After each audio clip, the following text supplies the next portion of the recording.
बाबा, ओ बाबा, अहो बोला. ऐका, ओ माझा ऐका. माझी आई खूप वेड्यासारखी करत्या, कुठं कुठं हिंडत्या, केस उभी करत्या.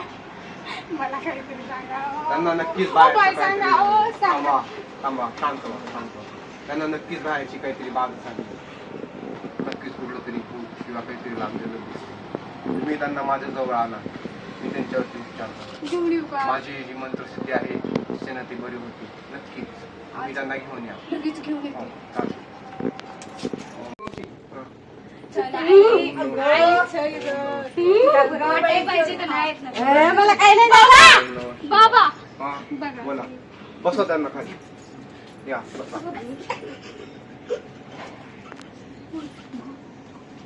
खूप त्रास देत्या, ओ काय? काहीतरी काय? सांगा. मला काही नाही झालं. शांत हो, शांत हो. तुझ्या सर्व आजारांचा इलाज माझ्याकडे आहे. काय करायचं? काय झालंय बाबा, काय झालंय? ही वरडते बघा कशी. त्यांना पुढे आणा. बाबा तुम्हीच पुढे यावं जरा. मला काय लावतो.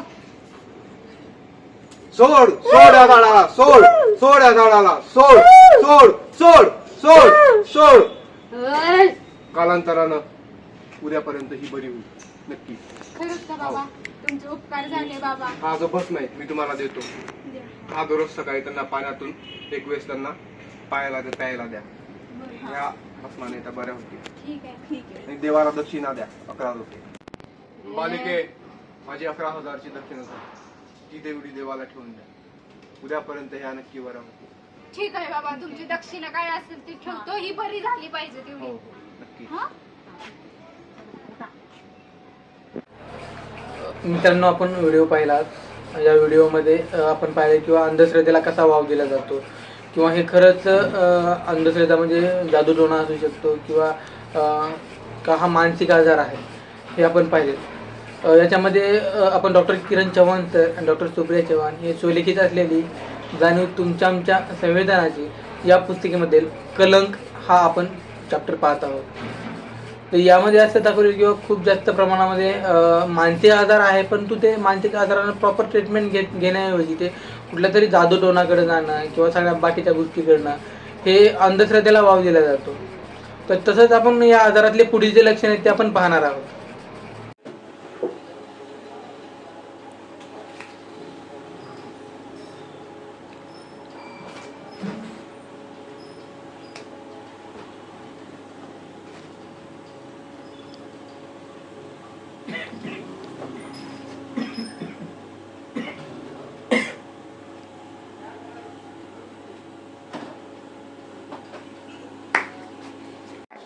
ती शांती आहे ना, ती ना तिला माझा इंगाज दाखवी लय झाले तिचे नाटक.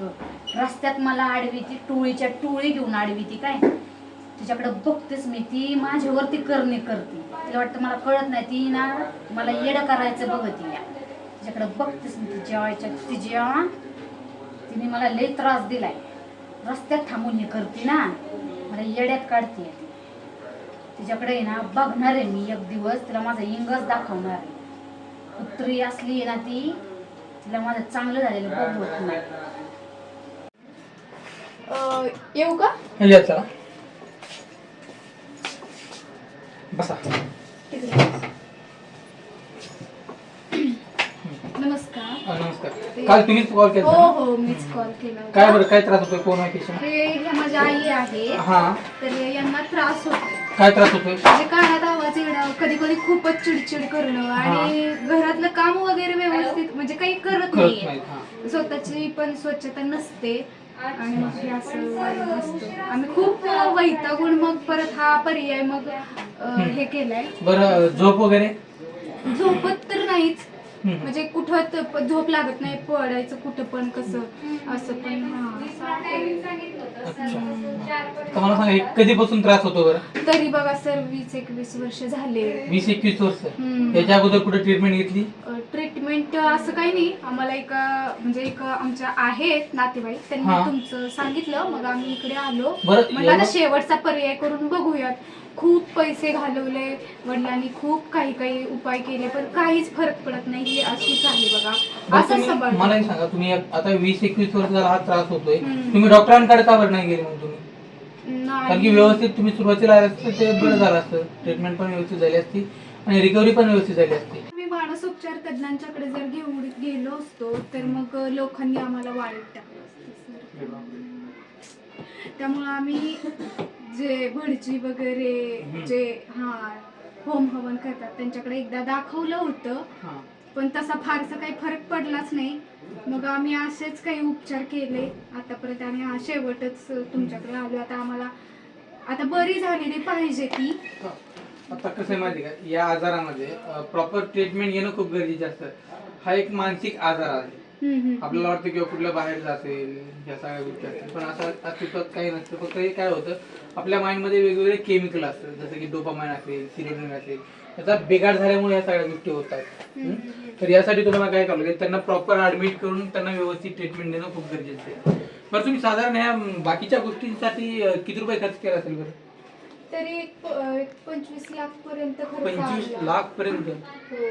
हो, एवढा खर्च करण्याची आवश्यकताच नव्हती तुम्हाला. तुम्ही जर सुरुवातीला जर एखाद्या मानसोपचार तज्ञांकडे जर तुम्ही दाखवलं असतं तर यांच्यामध्ये बऱ्यापैकी फरक पडला असता आणि व्यवस्थित आता मेंटेन पण असतं. तर अशा रुग्णांसाठी महत्वाची म्हणजे ट्रीटमेंट शिवाय पर्याय नाही आहे. हो पण तिचा आजार पूर्णपणे बरा होईल का? हो, 100% बरा होईल, पण कंटिन्यू मेडिसिन काही दिवस कंटिन्यू लॉंग टर्म ट्रीटमेंट असते याची कंटिन्यू ठेवणं खूप गरजेचं असतं. हळूहळू फरक पडतो.